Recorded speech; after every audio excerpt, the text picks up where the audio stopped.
А еще своим острым обонянием она учуяла незнакомый и тревожный запах. С опаской увидела вдали еле уловимое слабое движение, а потом услышала крик, очень похожий на плач человеческого ребенка. Внешность Рябы была весьма необычной и забавной, вся в крапинку, пестрела так, что в глазах рябило. Потому и стала Рябой. И вовсе она была не курицей, а коровой. С рогами, копытами и прочими коровьими принадлежностями.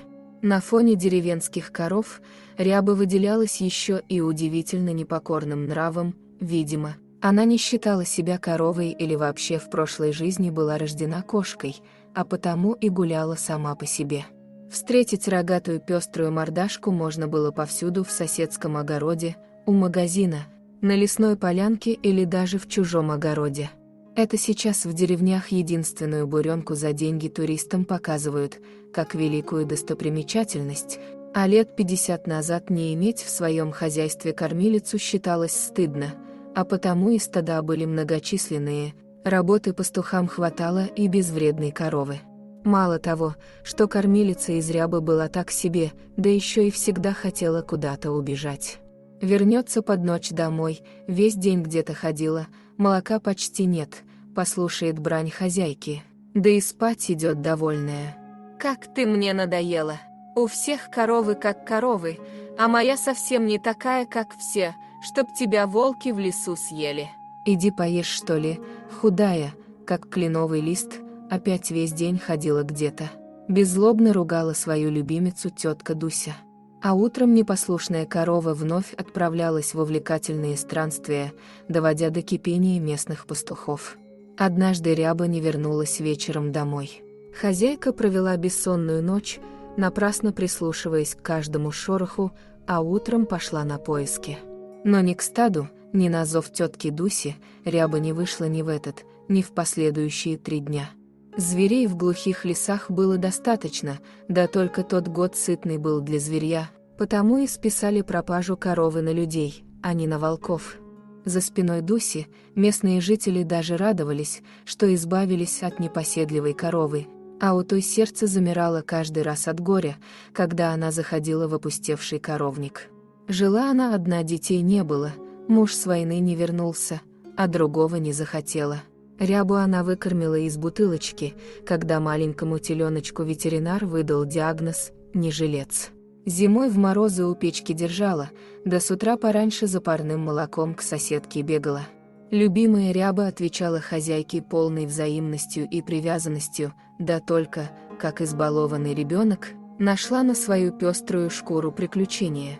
В тот день настроение Рябы было игривым, пару раз боднув молодого пастушонка и отбрыкавшись от настойчивого пса полкана.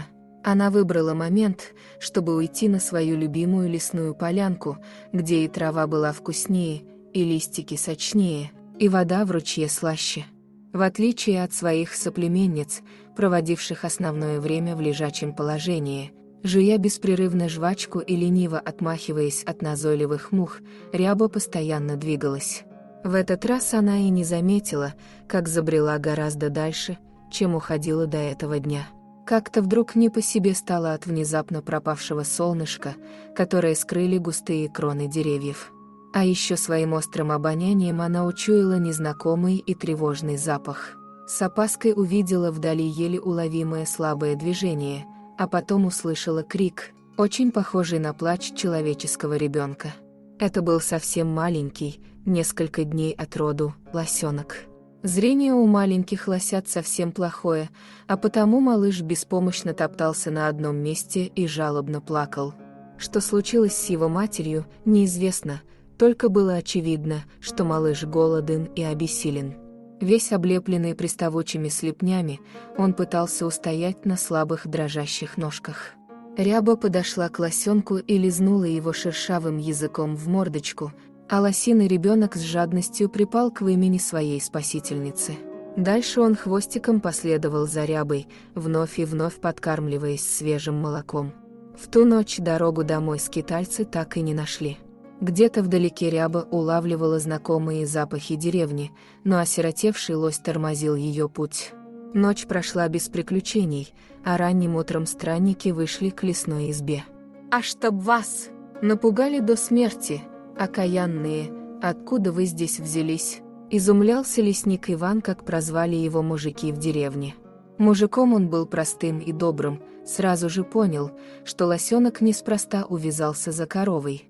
Наверно, волки мамку загрызли, или люди подстрелили, а может, мать сама не смогла выкормить потомство, а потому и оставила самого слабого, объяснял Иван корове, которая внимательными умными глазами смотрела на маленького найденыша.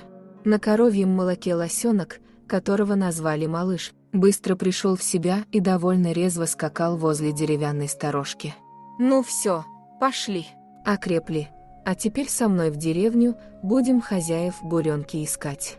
Не могу я вас у себя оставить, в город надо ехать на месяц, без людей вы в лесу и 2 дня не продержитесь», — объявил Иван.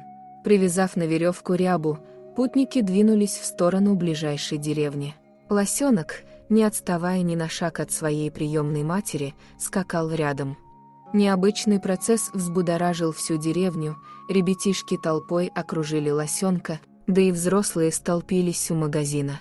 «Бегите скорее за теткой Дусей! Кликните, что рябушка вернулась!» И вся ребятня с визгом наперегонки рванула к избе тетки Дуси.